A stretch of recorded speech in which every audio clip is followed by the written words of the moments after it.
তাহলে এটা খোলামেলা রেখে দিয়েছেন কেন? ক্রস কন্টামিনেশন তো এভাবে হয়। ফালুদার জন্য। ফালুদার জন্য এটা র্যাপিং করে রাখতে হবে না?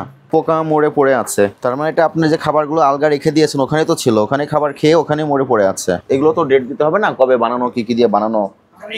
যেমন আপনি কিছু উপাদান দিয়েছেন সেটা তো একজনের অ্যালার্জি থাকতে পারে, মালটা পচে গেছে। এর আগে তো স্যার একবার দেখে গিয়েছিল না, সেই ইনস্ট্রাকশন যেগুলো দিয়েছিল সেগুলো কি অনুসরণ করেন? বাস্কেট তো এটা প্যাডেল বিন ব্যবহার করার কথা ছিল না? তাহলে এটা খোলামেলা রেখে দিয়েছেন কেন?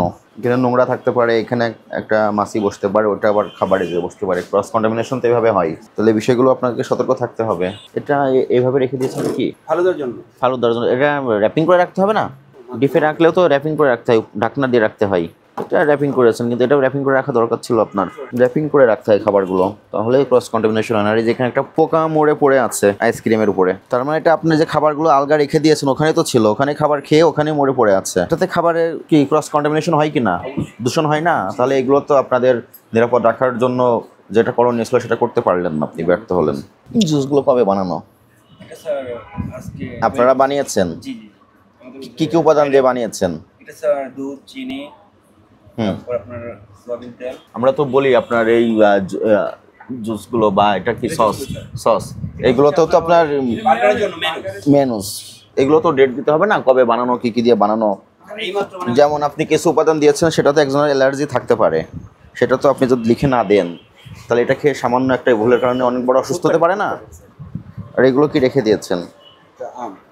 আম, আপেল, মালটা, মালটাটা পচে গেছে।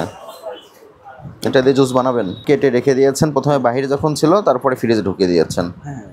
সবগুলো র্যাপিং করে রাখতে হয় ফ্রিজে। আপনার এখানে কি কি আইনের ব্যত্যয় পাওয়া গেল? এর আগেও তো মনে হয় সতর্ক করা হয়েছিল আপনার এখানে, ম্যাডাম তো বললো। আপনি যেখানে ফ্রিজে খাবার সংরক্ষণ করেছেন ওখান থেকে কিন্তু আপনি নিজে হাতেই পোকা বের করলেন, মরে পড়ে আছে, এটা একটা অপরাধ হয়েছে। আবার এখানে ফ্রিজে যেভাবে খাবার সংরক্ষণ করেছেন এটা যথাযথ পদ্ধতি অনুসরণ করা হয়নি, সাবধানে রেখেছেন, ওটা র্যাপিং করে রাখা দরকার ছিল, এটাও রাখতে পারেন। ফ্রিজের যথাযথ ব্যবহার বিধি আছে, এগুলো মানতে হবে। এগুলো ভোক্তা অধিকার সংরক্ষণ আইনের 43 ধারার ব্যত্যয়। এই ধারা অনুযায়ী ব্যবস্থা নিলে 1 বছরের জেল হয়, 1 লক্ষ টাকা জরিমানা হয়। তা আপনাদের এগুলো সতর্ক হতে হবে। আপনারা এমনভাবে আপনাদের এই জুস আইটেমগুলো তৈরি করবেন এবং আপনার ফুড ম্যানেজমেন্টটা যেভাবে করবেন এটা যেন শতভাগ হাইজেনিক হয়, ঠিক আছে, স্বাস্থ্যসম্মত হয়। আজকে আপনাকে সতর্ক করলাম, আমরা সতর্কতামূলক 5,000 টাকা জরিমানা করলাম। এবং এই বিষয়গুলো ভবিষ্যতে সতর্ক থাকবেন এবং যেন কোনোভাবেই ফুড পয়জনাস না হয়, ক্রস কন্টামিনেশন না হয়, এই বিষয়গুলো খেয়াল রাখবেন, ঠিক আছে।